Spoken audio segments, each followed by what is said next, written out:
Imagine waking up on a quiet morning in the year 867, listening to the bird song and the murmur of the river that runs through your city. You are an ordinary citizen of Lindholm, a prosperous coastal kingdom in northern England. Your life is peaceful, predictable, but in 3 days all of that will disappear. And who is responsible? Just 600 men from the north, commanded by a leader whose bloodlust and strategic genius will rewrite the history of this region forever. This is the true story of how a tiny Viking force conquered an entire kingdom in just 72 hours. A conquest so brutal and efficient that even today historians wonder, how was it possible? Our account begins not in Lindholm but at sea. It is dawn. The ocean is as black as pitch, and dozens of drakars, the famous dragon-headed Viking ships, glide silently over its icy waters. They are long, narrow vessels, designed for one thing: deadly speed. Each ship carries between 15 and 20 warriors, all in absolute silence. The only sound is the whisper of oars cutting through the water and the occasional snap of a taut rope. At the head of this ghostly fleet is Jarl Ragnar, the Iron Raven. Don't confuse him with the legendary Ragnar Lothbrok. This is a Viking leader less known from the records, but equally lethal. Ragnar earned his nickname after surviving a battle where a raven landed on his bloodied shield, and he interpreted it as a sign from Odin. From then on, he wore armor with raven feather. Details, and his reputation grew. He was a cold strategist, brutal in battle, but charismatic enough to inspire unwavering loyalty in his men. But why Lindholm? The kingdom was rich in grain, textiles, and most importantly, gold and silver accumulated from decades of maritime trade. Furthermore, its strategic position on the coast meant control over vital trade routes. Ragnar didn't just want to plunder.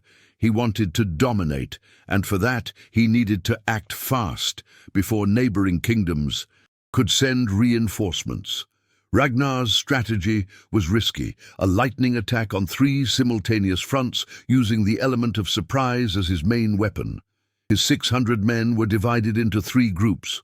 200 would attack the main port at dawn, another 200 would invade through a river estuary to the west, and the last 200 would surround the capital by land, coming from the north through forests that the natives considered impassable. The Vikings spent weeks studying the tides, the patrol patterns of the guards, and even the sleeping habits of the local population. Spies disguised as merchants had mapped every street, every weak point in the walls, every granary where food was stored. This was not a barbaric and chaotic invasion, it was a meticulously planned military operation. As the longships silently approach the coast, Ragnar is at the bow of the main ship. He doesn't wear a horned helmet, that's a myth. His helmet is simple, functional, made of wrought iron. In one hand he holds his battle axe, in the other an amulet of Mjolnir, Thor's hammer. His eyes scan the horizon. There, emerging from the morning mist, are the first lights of Lindholm. A cruel smile forms on his scarred face. He raises his fist, and all the rowers stop. Total silence. And then only a harsh whisper, "By the gods, today we become kings." The first rays of sunlight begin to illuminate the sky. In minutes, the kingdom of Lindholm will awaken to the worst nightmare in its history. Day 1, 5:37 a.m. Lindholm's guards sit bored atop the harbour walls. The night has been quiet, as usual. One of them yawns, thinking about the breakfast his wife is preparing. Another is half asleep, standing up, leaning on his spear. They have no idea they have only 3 minutes to live. Suddenly a shrill cry pierces the air. "Ships! Ships on the horizon!" But it is too late. The Viking drakars don't need a harbour to dock. Their shallow keels allow them to glide directly onto the beach. The ship's bows slam into the sand, and before the guards can even react, 200 Viking warriors leap onto dry land with a roar that would chill any man's blood. What unfolds over the next 15 minutes is a calculated massacre. The Vikings don't run blindly, they move in a wedge formation, a tactic that concentrates maximum force on a single point. At the forefront are the berserkers, elite warriors who enter a battle trance using hallucinogenic mushrooms and fermented mead. They feel no pain, no fear, only fury. The harbour guards try to form a defensive line, but they are only 15 poorly trained men against a professional war machine. The Vikings break the line in seconds. Axes and swords meet flesh, screams, blood spurts onto the sand. A guard tries to run to ring the alarm bell, but a Viking spear pierces him in the back before he can take 3 steps. Ragnar personally leads the attack on the main gate. His tactic here is genius. Instead of trying to break down the heavy gates, he orders his archers to fire flaming arrows at the guard towers. Within minutes, the wooden structures are ablaze. The guards inside are forced to choose, burn alive or jump. Most jump straight onto the Viking swords waiting below. With the towers neutralized, the Vikings use a makeshift battering ram, a massive log reinforced with iron, and begin pounding on the gates. Bam, bam, bam. Each impact echoes through the city like a drum of death. Within the walls, panic spreads. Families run through the streets. Merchants try to hide their wares. Half-dressed soldiers stagger from their barracks. Meanwhile, to the west, the second Viking group has already advanced 3 miles up the estuary. Their shallow water vessels navigate waters Lindholm's boats could never navigate. They encounter a small garrison of just 8 men guarding a wooden bridge. The fight lasts less than 2 minutes. The Vikings take no prisoners here. They need speed. Bodies are thrown into the river, and the group advances. The third contingent, coming from the north through the forest, faces the greatest difficulty. The trees are dense, the terrain uneven. But they have a guide, a local servant whom Ragnar had secretly bribed months before with promises of freedom and gold. This traitor knows every trail, every shortcut. In 6 hours, 200 Viking warriors emerge from the forest exactly where planned. Just 1 kilometer from the northern walls of the capital, noon on the first day. The 3 Viking groups communicate using coded smoke signals. Ragnar receives confirmation. All forces are in position. Lindholm is surrounded. No reinforcements can enter. No messengers can leave. The kingdom is isolated from the outside world. But Ragnar doesn't attack the capital immediately. Here comes his strategic genius. He orders his men to surround the city, but not to invade yet. Instead, he orders the burning of all the farms and villages in the surrounding area. Columns of smoke rise into the sky. The smell of burning flesh, human and animal, pervades the capital. The psychological message is clear. There is no escape. There is no hope. Surrender or die. Inside the capital, King Aldwin of Lindholm is in a panic. He is a weak ruler, more interested in parties than military defense. His army of 300 soldiers is disorganized and frightened. His advisors shout at each other, offering contradictory plans. Some want to negotiate, others want to fight. Aldwin can't decide, and every minute of indecision strengthens the Viking position. As night falls on the first day, Ragnar does something unexpected. He sends a messenger to the capital's gates. The man carries a white flag of truce and a sack. When the guards open the sack, they find the decapitated heads of 5 local nobles the Vikings had captured in the surrounding villages. Along with them is a message: surrender by dawn, or every man, woman, and child in Lindholm will suffer the same fate. You have until sunrise to decide. King Aldwin vomits at the sight of the heads. His advisors fall silent. The first day ends with Lindholm still standing, but its spirit already broken. Dawn of the second day. The citizens of Lindholm who managed to sleep awaken to a chilling sound. Viking chants. 600 male voices chanting war hymns in Old Norse, a language that sounds like distant thunder. It's a deliberate psychological tactic. Ragnar knows that fear is a more effective weapon than any sword. But King Aldwin did not surrender. Whether out of foolish pride or delusional hope that reinforcements will arrive, he orders his men to defend the walls. It's a fatal mistake. Ragnar expected this. In fact, he wanted Aldwin to refuse. A quick surrender would not serve Ragnar's long-term purposes. He needs the conquest of Lindholm to be so brutal that all the neighboring kingdoms hear and tremble. At 8 in the morning, Ragnar launches the attack, but not as the defenders expected. Instead of attacking the main gates, the Vikings use hooks and ropes to scale the weaker sections of the north wall, those that spies had identified as being built with inferior mortar decades ago. The first Vikings to climb are shot down by Lindholm's archers. Arrows hit them in the chest, in the throat. They fall, but immediately others climb up. It's a relentless human wave. For every Viking who falls, 2 take his place. The defenders simply don't have enough arrows. In 20 minutes, 50 Vikings are on top of the wall. They form a bridgehead, creating a safe space for more warriors to climb. Lindholm's soldiers try to counterattack, but they are poorly coordinated. The Vikings fight as a unit. When one man tires, another takes his position. When someone is wounded, he is immediately dragged back and another takes his place. It's a perfectly oiled war machine.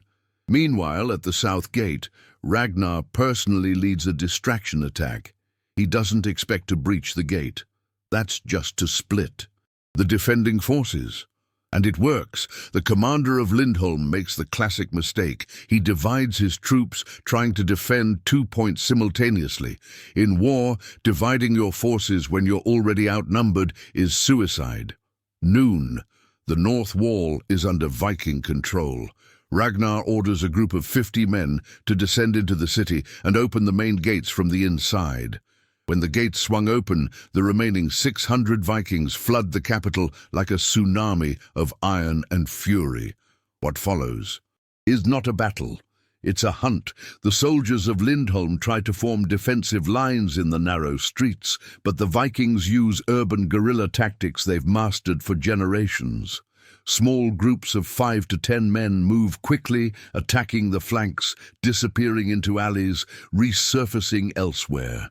It's impossible for the defenders to maintain any coherent formation. The true horror of the second day lies not in the military fighting, but in what happens to the civilians. Ragnar had given strict orders: do not kill women and children unless they resist. We need them as slaves and to ensure the transition of power. But in the confusion of urban battle, not all Vikings follow these orders. Looting begins. Homes are raided. Men are killed in front of their families. Women are dragged into the streets. It is the brutal and indefensible side of Viking conquest. There are no heroes here, only survivors and victims. Ragnar, realizing the situation is spiraling out of control, takes drastic action.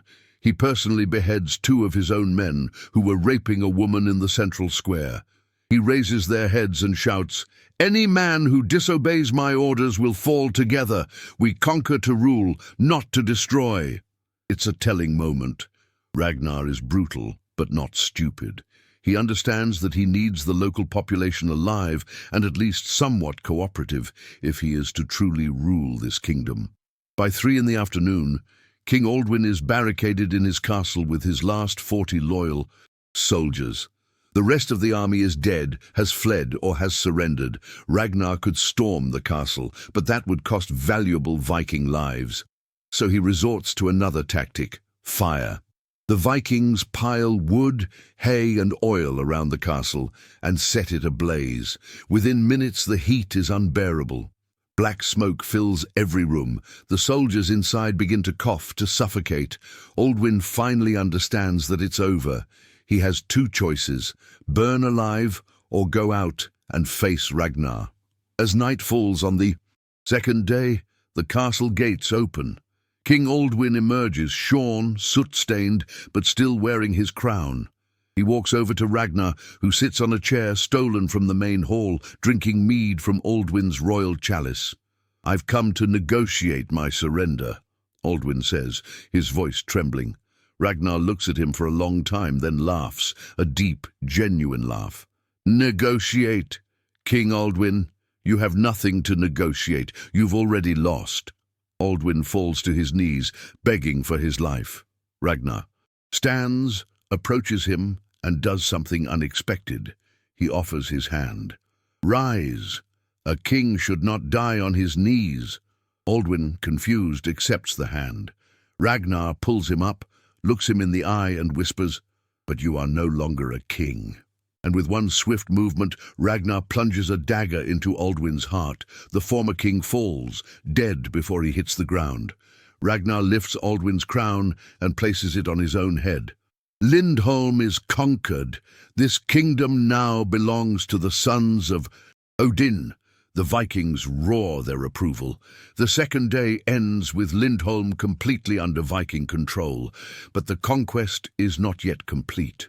The third day doesn't begin with battles, but with something far more important, the consolidation of power. Ragnar knows that conquering is easy, governing is difficult.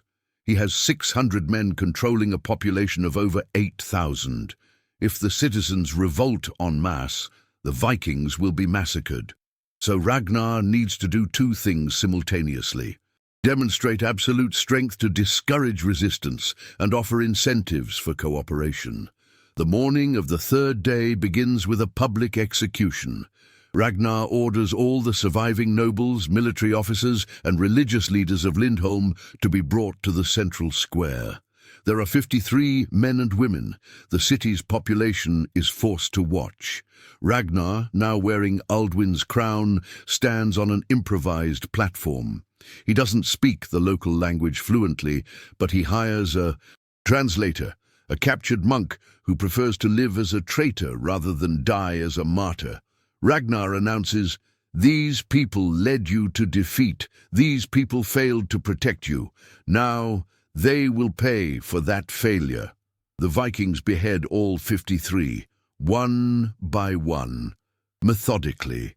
The heads are impaled on spears and placed along the city walls.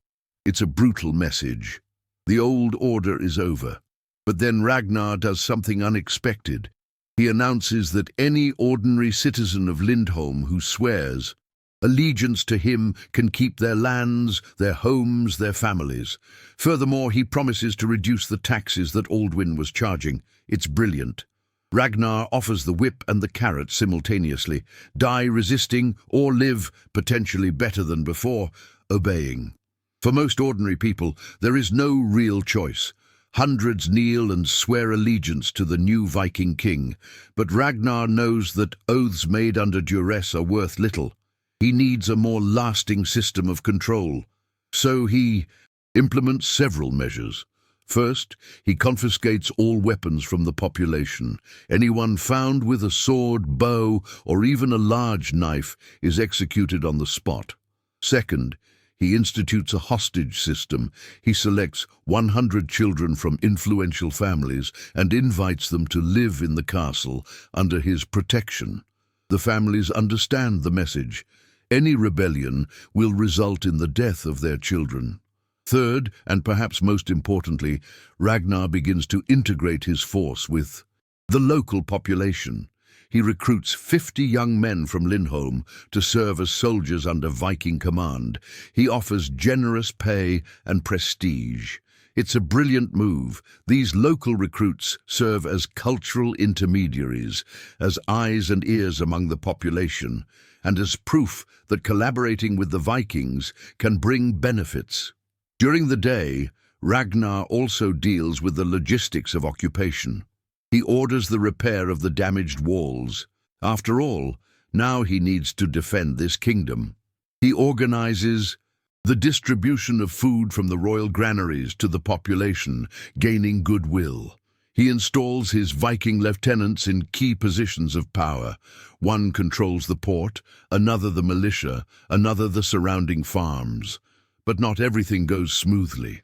On the afternoon of the third day, a group of 25 men from Lindholm attempts an ambush against a Viking patrol in a peripheral neighborhood. They kill 3 Vikings before being subdued. Ragnar needs to respond, but how? If he is too brutal, he may provoke widespread revolt. If he is too lenient, he will seem weak. His solution is calculatedly cruel. He executes only the leaders of the ambush, 5 men, but he does so in an exceptionally horrific way. They are subjected to the blood eagle, a Norse method of execution where the ribs are opened from the back and the lungs are pulled out, making them look like wings. It is pure agony. Men scream for hours before dying. The rest of the conspirators are spared, but branded, literally. A hot sting marks their foreheads with the symbol of a raven, Ragnar's emblem. They will be constantly reminded, and society constantly reminded, of their treachery. It is ultimate psychological intimidation. As night falls on the 3rd day, Ragnar holds a banquet in the royal hall. He invites the wealthiest merchants of Lindholm, the leading artisans, anyone with social influence. He serves food and drink stolen from the royal granaries. During the banquet, he speaks. "I did not come here to destroy.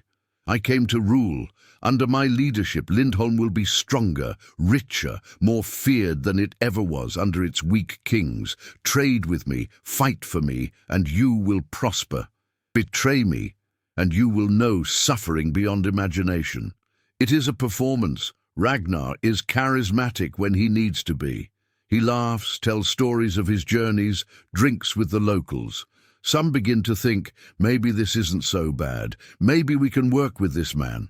That's exactly what Ragnar wants. He's planting the seeds of genuine cooperation, turning terrified subjects into eventually loyal supporters. But not everyone is convinced.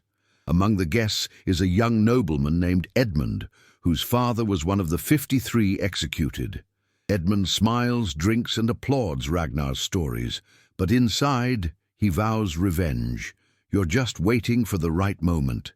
Ragnar, an experienced reader of men, senses something in Edmund's gaze, but he doesn't act yet. Sometimes it's useful to know where your enemies are. The 3rd day ends with Lindholm pacified on the surface, but seething with unresolved tensions beneath. Ragnar has established control, but he knows the next few months will be crucial. A kingdom conquered in 3 days can crumble in 3 weeks if not carefully managed. Now that we understand what happened, let's analyze how and why it worked. The conquest of Lindholm was not just luck or barbaric brutality. It was a masterpiece of military strategy that contains lessons relevant even today. First, the naval advantage. Viking longships were cutting-edge technology for the time. With only a meter of draft, they could navigate shallow rivers where conventional ships would run aground. This gave the Vikings unparalleled mobility. They could attack from directions that defenders considered impossible. It was like having fighter planes in an age of cavalry, an absolute technological advantage. Second, intelligence and reconnaissance. Ragnar did not attack blindly. He spent months gathering information, patrol patterns, weak points in defenses, trade routes, even the personality of King Aldwin. In modern warfare, we call this battlefield preparation. The Vikings were doing this in the 9th century. Third, speed and surprise. The military adage, "speed saves lives," was true 1,000 years before it was codified in modern manuals. By attacking from 3 directions simultaneously, Ragnar divided the defenders' attention. They didn't know where to concentrate their forces. In the confusion, Lindholm lost its defensive cohesion in hours, not days. Fourth, psychological warfare. Ragnar understood that fear is a force multiplier. The impaled heads, the public executions, the blood eagle, all of this served a strategic purpose. He wanted every person in Lindholm to wake up thinking, resistance is a horrible death. Obeying might mean surviving. This undermined any will for organized resistance. Fifth, and perhaps most sophisticated, the post-conquest consolidation strategy. Ragnar wasn't just a warrior, he was a politician. He understood that he couldn't rule through fear alone. So he combined intimidation with incentives, lower taxes, protection from external enemies, opportunities for collaborators. It's the same strategy that successful empires have used throughout history, from Rome to Mongolia. But let's be honest about the human cost. It's estimated that between 400 and 600 people died during those 3 days, a mortality rate of 5 to 7% of the total population. For comparison, this is proportionally similar to the civilian casualties London suffered throughout World War II. Families were destroyed, millennial noble lines were exterminated, women were enslaved. This isn't a story of heroes, it's a story about the brutal cost of ambition and power. Interestingly, historical records about Lindholm become murky after the conquest. We know that Ragnar ruled for approximately 8 years before, dying in battle against a neighboring kingdom. Some records suggest that under his rule, Lindholm actually prospered. Trade routes expanded, agricultural production increased, and defenses were strengthened. Other records paint a darker picture of continued exploitation and growing resentment. What is indisputable is that Lindholm's conquest sent shockwaves throughout the region. Small kingdoms realized that their stone walls and traditional armies were useless against Viking tactics.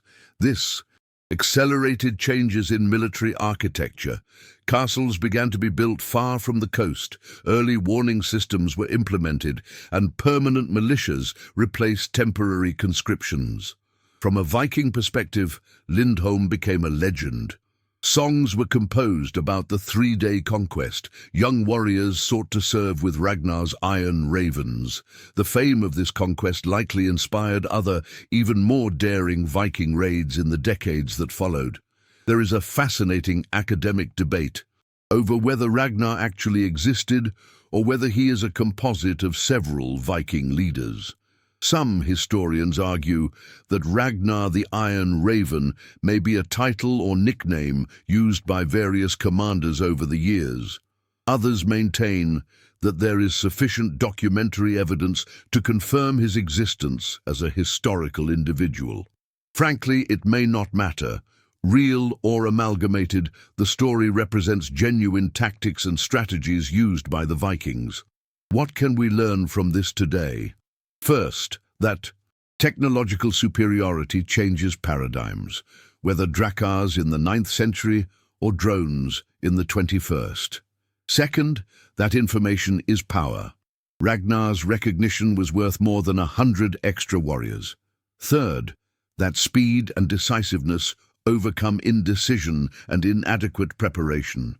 Fourth, that conquest is easy, but governing is hard and requires both political intelligence and military strength. So, what happened next? In the years following the conquest, Lindholm became a fascinating cultural hybrid. The native population, though subjugated, retained many of its traditions. The Vikings, in turn, began to adopt aspects of the local culture.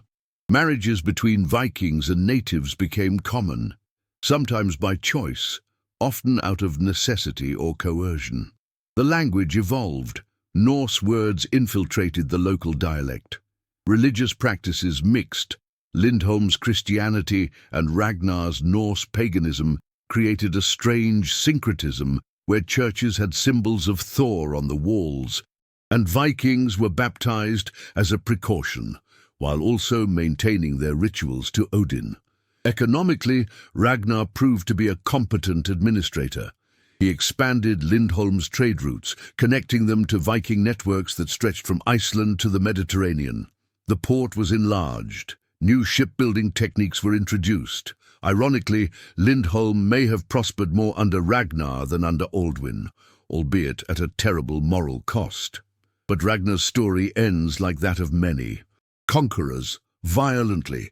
In 875, 8 years after taking Lindholm, Ragnar led an expedition against the kingdom of Northumbria, seeking to expand his domains. But this time he encountered a prepared enemy.